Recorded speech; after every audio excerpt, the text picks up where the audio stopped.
Bonjour à tous, dans cette capsule vidéo, je vais vous apprendre à rendre un devoir sur Classroom. Première chose, il faut rechercher mon devoir. Et pour cela, j'ai deux méthodes.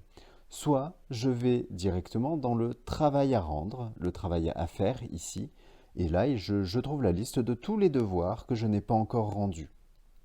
Je peux donc y chercher mon devoir. Je vois qu'ici, tous les devoirs sont d'ailleurs classés par date de remise, soit avec une date précise, soit sans date de remise. Et je vois surtout les devoirs manquants. Il se trouve que moi, je dois rendre le cours distanciel numéro 4. Je constate donc que je suis déjà en retard pour le rendre. Je n'aurai plus qu'à cliquer ici pour y accéder. La deuxième méthode consiste tout simplement à chercher directement dans le cours de la matière. Je vais donc chercher mon devoir ici. Je peux le voir dans le flux ou je peux le chercher dans travaux et devoirs. Et ici, donc je vous le rappelle, je cherche le cours distanciel 4 qui est là, donc je clique dessus. Une fois ici, je n'ai plus que pour rendre mon devoir à appuyer sur la petite flèche en bas et là je vois que je peux ajouter une pièce jointe. C'est ce que je vais faire ici. Je vais ajouter ma première pièce jointe qui se trouve être une photo.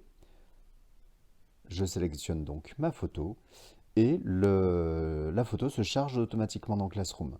Alors cette opération peut prendre plusieurs secondes, plusieurs longues secondes. Ce que je vous propose, c'est donc de couper la vidéo ici et je vous retrouve tout de suite après. Allez, l'envoi est presque terminé ici. Nous allons donc reprendre notre vidéo. Une fois l'envoi terminé, donc en attendant quelques secondes, je vois qu'il apparaît tout de suite en haut de mon écran. Ça y est, le cours, en fait, le travail est maintenant en ligne.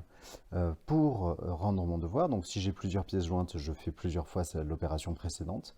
Sinon, je n'ai plus qu'à cliquer sur le bouton Rendre mon devoir pour signaler à mon professeur que je n'ai plus aucune pièce jointe à ajouter.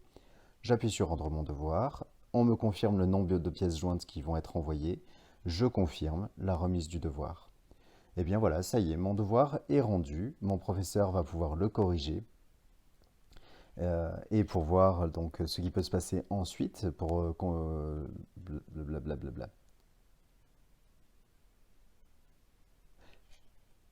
Deuxième prise.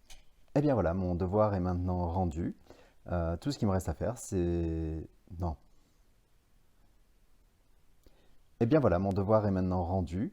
Mon professeur va pouvoir le corriger. Je vous propose de voir dans une prochaine vidéo justement comment pouvoir lire les corrections de mon professeur. Mais cette vidéo est maintenant terminée. Je vous remercie pour votre attention et à bientôt.